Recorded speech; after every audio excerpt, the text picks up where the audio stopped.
بسم اللہ الرحمن الرحیم۔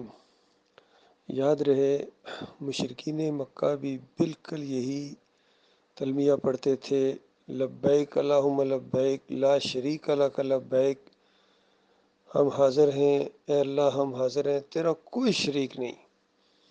اور پھر آخر میں یہ کہہ دیتے تھے مگر وہ جس کو تو نے خود بنا لیا، حالانکہ جو کچھ اس کے پاس ہے سب کا تو ہی مالک ہے۔ تو نبی صلی اللہ علیہ وآلہ وسلم کہتے تھے کہ رک جاؤ، یہ آخری جملہ نہ بولو۔ اس نے کسی کو اپنے ساتھ شریک نہیں ٹھہرایا، یہ تمہارے ذہن کی باتیں ہیں، تمہارے آباء و اجداد نے ایسے مشرکانہ عقیدے گڑے ہیں۔ تو دیکھیے آج پوری طرح بیت اللہ کا مقابلہ کیا جا رہا ہے۔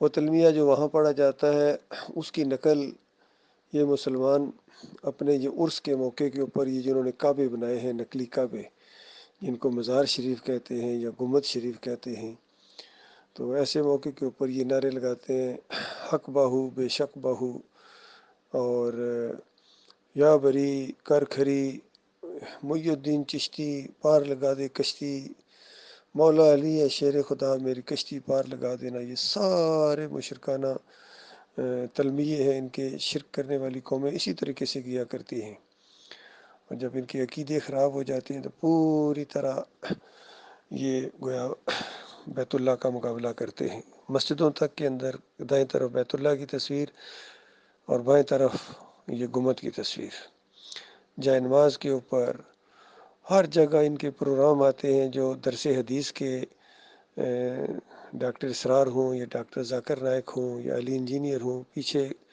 گنبد بھی بنا ہوگا اور ساتھ بیت اللہ بنا ہوگا۔ تو یہ پوری طرح یہ شرک کی علامتیں ہیں، یہ گنبد اور یہ مزار۔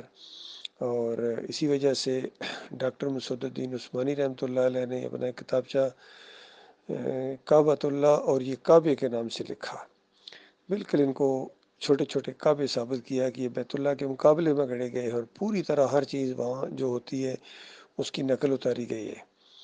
وہاں ابراہیم علیہ السلام نے اور اسماعیل علیہ السلام نے چادر چڑھائی بیت اللہ کے اوپر، اور نبی علیہ السلام نے اس کو قائم رکھا۔ تو آج ساری قبروں کے اوپر جو چادریں چڑھائی جاتی ہیں یہ بیت اللہ کا مقابلہ کرنے کے لیے۔ اسی طرح وہاں صفا اور مروہ کے درمیان دوڑ لگائی جاتی ہے، یہاں بھی بابا کی قبر اور اس کی بیٹھک تک دوڑ لگائی جاتی ہے۔ وہاں آب زمزم ہے تو یہاں بابا کا وہ دھون ہے جو میل کچیل قبروں کو دھونے کے بعد پھولوں پنکڑیوں کو بیچ میں ڈال کے یہ گویا ایک شربت پلایا جاتا ہے مشرکانہ۔ تو یہ سب کچھ وہی کرتے ہیں جو بیت اللہ کے ساتھ کیا جانا چاہیے۔ اسی لیے ڈاکٹر صاحب نے لکھا ان کعبوں کو ڈھا دو، یہ جو کعبے ہیں نا تمہارے نقلی کعبے، یہ درگاہیں، یہ مزار شریف، یہ سارے کے سارے صلاح کہ ان کو گراؤنڈ کر دیا جائے، بلڈوز کر دیا جائے۔ یہ اللہ کے مقابلے میں شرک کی نشانیاں ہیں، یہ سمبلز ہیں شرک کی، یہ شوالے ان مسلمانوں نے بنائے ہیں، بالکل جیسا ہندوؤں نے کیا ہے اسی طرح انہوں نے کیا ہے۔ ہندو اپنی مورتی کو کھڑا کر کے پوجتا ہے، یہ اپنی مورتی کو لٹا کے پوجتے ہیں۔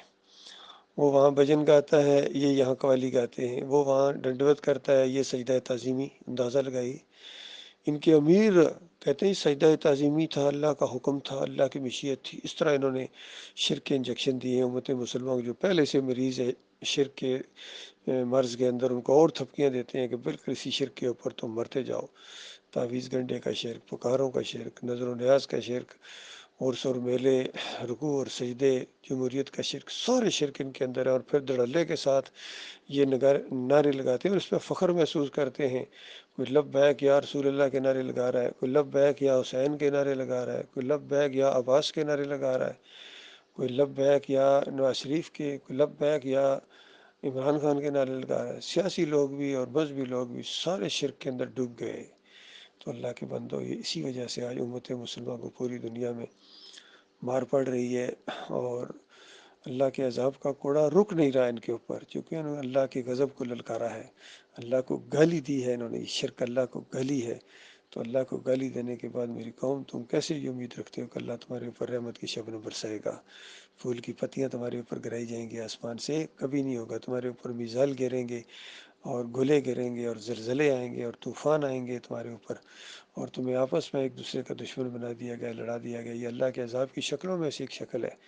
لہٰذا ان مسلکوں سے نکلو، بریلویت سے نکلو، دیوبندیت، اہل حدیثی، سارے مسلک ہیں، فرقے ہیں، اسلام میں ان کی کوئی گنجائش نہیں ہے۔ اسلام بالکل سادہ دین ہے، ایک اللہ کی بندگی ہے، اسی کی پکاریں ہیں، نظر و نیاز بھی اسی کی ہے، واسطے وسیلے بھی اسی کے ہیں، کوئی اور نظام نہیں چلے گا سوائے اسلام کے۔ تو یہ سادہ سادہ باتیں ہیں میرے پیارے بھائیوں، یہ توحید کی دعوت اٹھی ہے، ایمان خالص کی دعوت اٹھی ہے۔ یہ موقع اگر ہاتھ سے نکل گیا پھر دوبارہ کبھی تمہیں موقع نہیں ملے گا۔ اور یاد رکھا، ایمان خالص کے بغیر کوئی عمل اللہ قبول نہیں کرتا ہے، نہ ان کی صلات یعنی نمازیں قبول ہیں، نہ ان کی تراویحیں قیام اللیل قبول ہیں، نہ عمرے اور حج قبول ہیں، نہ ان کی صدقات اور یہ جتنے فطرانہ دیں گے، کوئی عمل اللہ قبول نہیں کرتا ہے جب تک پہلے ایمان نہ خالص کر لیا جائے۔ لہٰذا اسی وجہ سے پوسٹیں بھی بنائی تھیں اور اس پر بیان بھی آئے ہیں کہ پہلے ایمان، پھر رمضان، اور پھر عمرہ، اور پھر پاکستان بھی بعد میں۔ پہلے ایمان ہے اللہ کے بندوں، اگر ایمان ہی نہیں ہے تو بتاؤ پھر تمہارا پاکستان تمہیں بچائے گا؟ تمہارے علماء تمہیں بچائیں گے؟ یہ ایسی چیز ہے جو سمجھنے کی کوشش کرو۔ ایمان بڑی قیمتی چیز ہے، پہلے ایمان لاؤ اللہ کے اوپر۔ وہ جو کلمے کا نعرہ لگایا تھا سیاسی کہ پاکستان کا مطلب کیا، لا الہ الا اللہ، اس کو سمجھو۔ انہوں نے تو نعرہ لگایا تھا بغیر سوچے سمجھے، کیونکہ پاکستان جب بنا تو جناح صاحب کا بیان آیا کہ یہ رسول اللہ صلی اللہ علیہ وسلم کا فیض ہوا ہے جی۔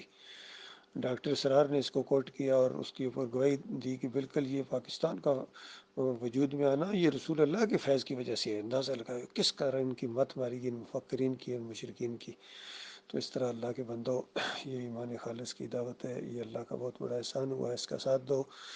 جو بات مانے گا اپنے لیے، اور جو نہیں مانے گا وہ بھی اپنا نقصان کرے گا۔